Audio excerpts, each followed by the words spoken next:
कि e rickshaw के कुछ नियम हैं, उनके रेट्स को लेके भी कुछ इशू था। डंपर्स के खिलाफ एक कांस्टेंट एंड कंटिन्यूड एफर्ट चल रहा है, लेकिन तादाद काफ़ी है। आज करते हैं, सीज़ करते हैं, दूसरा आता है। एक नियमों के अनुसार चलना पड़ता है। सिर्फ वो बस जो पैसेंजर है, जो J&K में एंटर करती है, जिसको वो टैक्स जमा कराना है, उसको टैक्स जमा कराना है और कार्ड से स्वाइप करना है, उसको भी कैश नहीं देना सिस्टम है। अगर कोई एजेंट के पास जा रहा है तो हम किसी को ज़बरदस्ती रोक नहीं सकते। एजेंट लेस RTO ऑफिस होना चाहिए। उसमें जब तक लोग पार्टिसिपेट नहीं करें, वो एजेंट लेस नहीं हो सकता।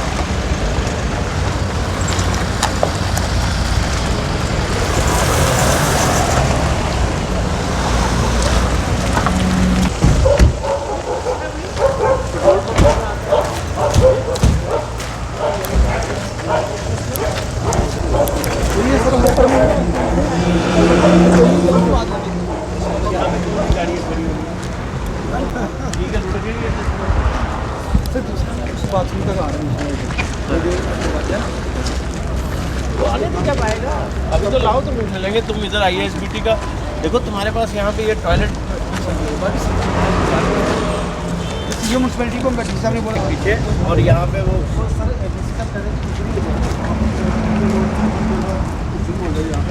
चलो वो होगा इस दीवार पे, एंगल आयरन पे लगवाना है। सर हमने यही रिक्वेस्ट की जाते हैं वो। अभी सर काली बड़ी खड़े होते हैं, काली काली बड़ी है उनका तो यहाँ से कितनी दूर है किटुआ टाउन? हुआ तो सर थोड़ा वो तो वैसे हटली इधर से भी है कि नहीं, ISBT जब यहाँ लगाओगे तो ऑटो सर्विस चलानी पड़ेगी। हाँ सर, ई रिक्शा बहुत सर दूसरा ई ऑटो जब इनर्शिया बन जाएगा ना, फिर लोग ऑटोमेटिकली इधर आएंगे। अभी इनर्शिया जो है वो सर इधर का है। एक हफ्ते के लिए चाहिए, एक हफ्ते में कराओ, फिक्स इट अप, ठीक है ना? लेटर्स तो DC साहब ने लिखी थी वो। आप DC साहब से कल मुलाकात करो, मैं बात कर रहा हूँ। ठीक है सर। और इसमें मैं आपको साफ तौर पर बता दूं कि उनका कहना था कि कुछ ही महीनों के अंदर जो है यहाँ पर ISBT शुरू हो जाएगा, यहाँ पर बसेस यहाँ शुरू हो जाएगी, क्योंकि सबकी यही प्रॉब्लम थी, सब यही चाहते थे कि जल्दी से जल्दी यहाँ पर उनके कितने करोड़ों से की लागत से यहाँ पर ISBT बनाया गया है। और ISBT यहाँ पर जो है उसका बिल्कुल यहाँ पर ISBT फायदा नहीं है, क्योंकि वो चल नहीं रहा है। फायदा तभी मिलता है कि अगर यहाँ पर बसें होती और अब जिस तरह से आपने सुबह बताया कि बस इसके बारे में भी बात की है, उसके साथ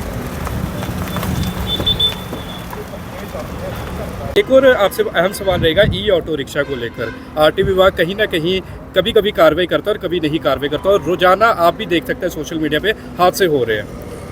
कि ई रिक्शा के कुछ नियम हैं, उनके रेट्स को लेके भी कुछ इशू था। एक टीम बैठी थी, एडिशनल कमिश्नर जो ट्रांसपोर्ट कमिश्नर हैं उनके अंडर। अब इसमें सारे फैक्टर्स को कंसिडर करके एक तो ई रिक्शा को बाहर जाना पड़ेगा, नेशनल हाईवे पे नहीं चल सकते जी। दूसरा, उनके स्टैंड्स जो हैं वो आइडेंटिफाई ऑलमोस्ट हो गए, नोटिफाई हो जाएंगे, और 5 किलोमीटर का दायरा या 6 किलोमीटर का दायरा जो भी फिक्स होगा। लास्ट माइल कनेक्टिविटी है तो लास्ट माइल कनेक्टिविटी के लिए काम करना पड़ेगा। हम कोशिश कर रहे हैं धीरे धीरे। मुझे उम्मीद है कि आने वाले कुछ दिनों में, मे बी अ मंथ और सो, चीज़ें और बेहतर हो जाएंगी और स्ट्रीमलाइन हो जाएंगी। ट्रांसपोर्ट मिनिस्टर, एक और सवाल रहेगा, जिस तरह स्कूल की गाड़ियाँ हैं नियमों का धड़ल्ले से जो है उल्लंघन करती है शहर में मैक्सिमम प्राइवेट स्कूल की, और विभाग द्वारा जो है उन पर कार्रवाई नहीं हो रही है। साफ तौर पर अगर हम बताएं तो जो स्कूल प्राइवेट स्कूल्स की गाड़ियाँ हैं, किस तरह के नियमों का उल्लंघन करते हैं? जिस तरह स्कूल में जो है ओवरलोडिंग होती है, कुछ ऐसे चुनिंदा स्कूल है जिसमें बच्चे जो है भर भर के जो है उसमें डाले होते हैं। कृपया करके एक फ़ोटो शेयर करिए जी, हम कार्रवाई करके बताएंगे जी। Thank और उसके साथ एक और अहम सवाल रहेगा डंपर। कल तो कार्रवाई होगी RTO विभाग द्वारा, रात को देखा डंपर जो है ओवरलोड जा रहे थे, तरपाल नहीं थी। इससे पहले भी रोजाना जो है ये देखने को मिलता है, तो फिर क्यों चुनिंदा दिनों पर? देखिए, डंपर्स के खिलाफ एक कांस्टेंट एंड कंटिन्यूड एफर्ट चल रहा है, जी सर, लेकिन तादाद काफ़ी है। आज करते हैं, सीज़ करते हैं, दूसरा आता है। एक नियमों के अनुसार चलना पड़ता है। जो सस्टेन्ड हमारी इनके खिलाफ जो कार्रवाई है वो चलती रहेगी, और धीरे धीरे इनको भी ये समझ आ जाएगी कि अगर ये सुधरेंगे नहीं तो इनको बहुत रेगुलरली फाइन देना पड़ेगा। सर एक MBT के वहाँ पर एक नाका लगता था पहले, वहाँ पर ट्रक वालों से जो है वो पर्ची वसूली जाती थी उसका कोई भी रिकॉर्ड नहीं था। हमने भी कई बार खबरें दिखाई, उसके बाद कुछ दिनों के लिए वो बंद हो गया। ऑटो चालक भी वहाँ पर पहुँचते थे, उन्होंने भी हमें बयान दिया था कि हमने सामने देखा है कि यहाँ पर ट्रक वालों से जो है पैसे लिए जाते हैं, 500 रुपये लिए जाते हैं। हालांकि हमारे पास विजुअल भी पड़े हैं। तो ये बीच बीच में चलती है चीज़ें, तो किस तरह से कौन सी पर्ची? MBD ट्रक डिपार्टमेंट से कोई पर्ची लेने की ज़रूरत नहीं है जी, ना ही कोई लेता है। मैं पिछले 4 महीनों में मैंने आपके कुछ लोगों ने ट्विटर पे भी कहा था मुझे, लेकिन मुझे कोई ऐसी चीज़ जो पुख्ता रूप से दिखी नहीं। जी, सिर्फ और सिर्फ वो बस जो पैसेंजर है, बिल्कुल। जो JNK में एंटर करती है, जिसको वो टैक्स जमा कराना है, उसको टैक्स जमा कराना है और कार्ड से स्वाइप करना है, उसको भी कैश नहीं देना जी। है। अगर कोई व्यक्ति, कोई ट्रक वाला किसी को पैसे दे रहा है, वो गलत दे रहा है, और जो ले रहा है वो MBD का आदमी होगा, तो उसको नौकरी से हाथ धोना पड़ेगा। आप ट्रांसपोर्ट कमिश्नर, आपका काम सब जानते हैं कि काफ़ी ट्रांसपेरेंसी से काम करते हैं, तो आपको नहीं लगता कि यहाँ पर भी पूरे तरीके से ट्रांसपेरेंसी से RTO विभाग में भी काम होना चाहिए? आप बताइए ट्रांसपेरेंसी कहाँ नहीं है?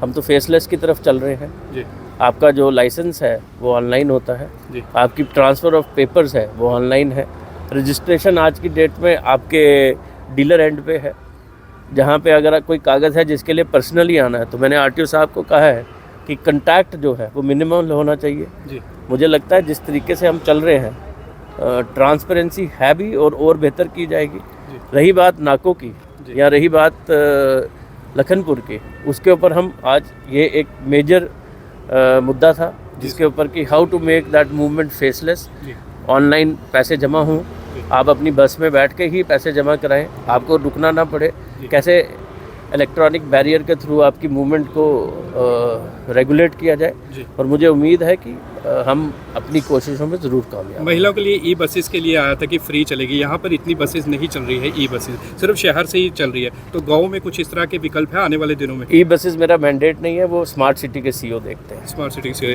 एक आखिरी सवाल रहेगा कि आपने जिस तरह से कहा ट्रांसपेरेंसी से काम हो रहा है, अभी भी एजेंट्स का वहाँ पर चल रहा है, RTO विभाग के कार्यालय के बाहर कई एजेंट्स हैं, वो आते हैं, कई बार RTO सर वहाँ पर मौजूद नहीं होते हैं, ARTO साहब माफ़ कीजिएगा, RTO सर मौजूद नहीं होते हैं। इनसे पहले ही वहाँ पर कई एजेंट्स ने जो है वहाँ पे अड्डा बना लिया था और लोगों से 15-15, 20-20 हज़ार रुपये जो है वो लिए जाते थे लाइसेंस बनाने। देखिए, मैंने कहा है बार बार, ये फ़ोन आपका एजेंट है, ऑनलाइन सिस्टम है, फेसलेस सिस्टम है। अगर कोई एजेंट के पास जा रहा है तो हम किसी को ज़बरदस्ती रोक नहीं सकते, लेकिन मैं बार बार लोगों को कह रहा हूँ, अपने फ़ोन का इस्तेमाल करिए, ऑनलाइन सिस्टम का इस्तेमाल करिए, और अगर नहीं है, अगर आपको कोई भी दिक्कत आ रही है तो आप RTO ARTO को फ़ोन करके पूछिए।